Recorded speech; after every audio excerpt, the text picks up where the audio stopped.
Leadership wants productivity numbers, and you need to show results. Traditional metrics fail to measure modern digital effort, leaving managers unable to prove if daily work drives results. Today, I'm breaking down 6 methods to calculate productivity, moving from basic factory formulas to modern approaches built for knowledge work. The classic productivity formula divides total output by total input hours. If your team produced 15,000 units in 1,500 hours, you get 10 units per hour. This math was designed for factory floors where you can count physical widgets. Modern teams solve complex problems. That work does not fit neatly into a basic widget equation. Method 1 is the classic labor formula.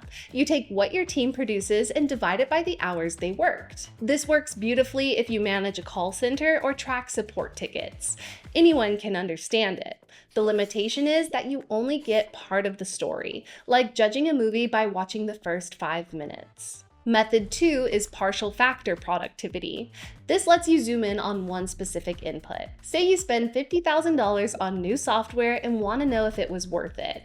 You measure your results against that exact investment. This method works perfectly to justify a purchase or make budget decisions, but focusing on one piece can be misleading because your whole operation might struggle even if that single investment looks profitable on paper. Method 3 is multifactor productivity. You look at the big picture by combining labor costs, technology investments, and materials. This gives you an honest view of your operation's workforce efficiency. Think of it like getting a full health checkup instead of just looking at your blood pressure. However, tracking all these moving parts takes significant effort. Method 4 is revenue per employee.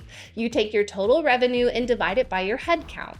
If your company made $10 million with 100 people, that equals $100,000 per person. Executives love this metric because it ties directly to the bottom line. It treats everyone the same, meaning your top performer and your newest hire both count as one employee. This method helps compare your company to competitors. The downside is that it ignores what actually happens inside your teams. Method 5 is the planned to done ratio. You track planned tasks against finished ones. Completing 45 out of 50 planned tasks gives you a 90% completion rate. This works for project managers and agile teams that need to track commitments. But finishing tasks does not automatically mean you created value. You could check off every box on your list while missing your core objectives. Method 6 is workforce intelligence. This approach measures the conditions that lead to productivity rather than just counting final outputs. Can your team actually focus, or are they constantly interrupted? Do they handle high-value activities or get stuck in low-impact busy work? Are they at risk of burnout, or do they have bandwidth to take on more?